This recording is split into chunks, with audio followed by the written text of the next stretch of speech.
A paz do Senhor, meus irmãos. A leitura diária de sábado, 8 de abril de 2023, tem como título: Os pais não devem provocar a ira aos filhos.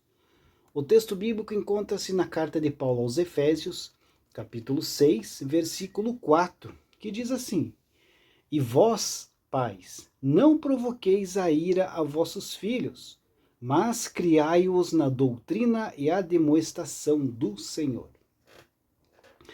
Queridos, este trecho aqui merece uma boa atenção, né?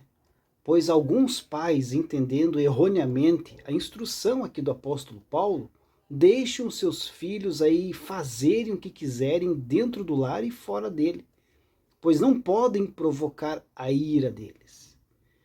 Então este pensamento, porém, está muito longe aí da verdadeira intenção aqui da orientação do apóstolo Paulo. E tem criado aí crianças mimadas e sem limites. Mas o que o apóstolo Paulo quis ensinar aqui, né?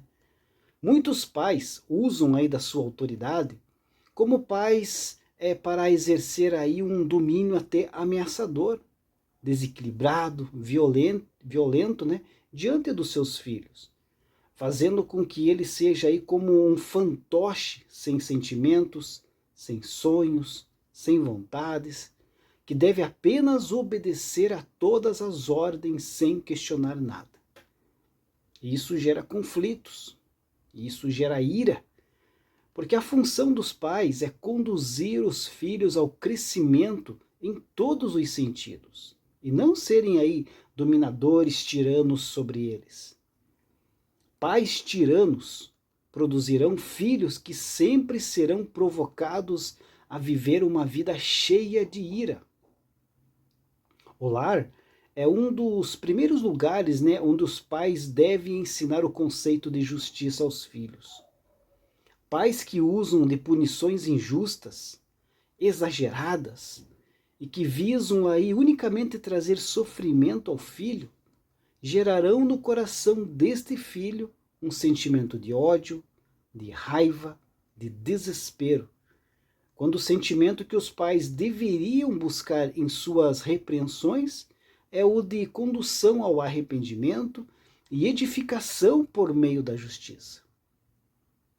Alguns pais irritam seus filhos quando os tratam como se fossem aí seus escravos pessoais, fazendo exigências sem sentido e usando aí os filhos para satisfazer exigências pessoais, que nada tem a ver aí com criar os filhos na disciplina do Senhor.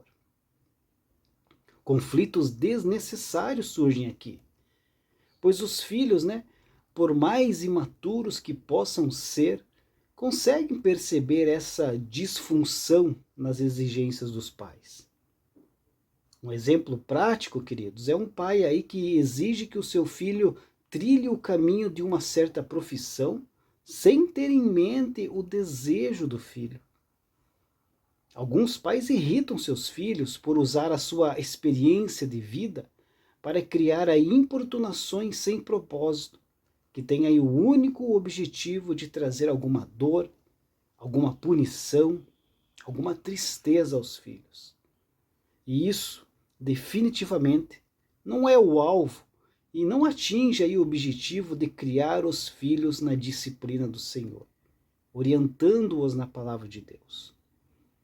Um exemplo prático é um pai que sempre provoca o seu filho em alguma deficiência que ele tem. Por exemplo, chamando-o de burro porque ele tirou aí uma nota baixa na escola. Temos que ter uma atenção especial também para aqueles pais que, com medo de cometer até exageros, preferem então não fazer nada, ou quase nada, na educação dos seus filhos. É importante conhecer o caminho do equilíbrio para gerar filhos saudáveis. Por isso, queridos, é importante saber o que pode ser feito e o que não fere aí o princípio de provocar a ira aos filhos, ou melhor, provocar os filhos à ira. Como, por exemplo, colocar limites. O apóstolo Paulo não está ensinando que os filhos não devem ter limites.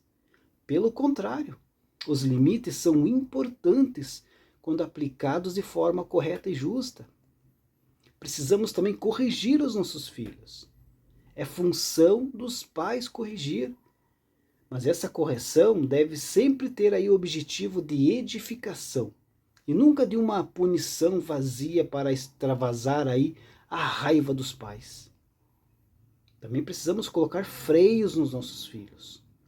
Filhos criados totalmente soltos, fazendo o que querem e quando querem, são então candidatos ao fracasso na vida. Os pais foram levantados por Deus para atuar como um freio diante dos excessos dos filhos. E também devemos, queridos, determinar obrigações aos nossos filhos. Obedecendo então a cada faixa etária do seu desenvolvimento, os filhos devem ter então as suas obrigações determinadas. Isso faz parte do crescimento, do desenvolvimento, e vai gerar aí filhos mais comprometidos com a família e com os melhores objetivos de vida. Deus abençoe a sua vida e um ótimo final de semana a todos.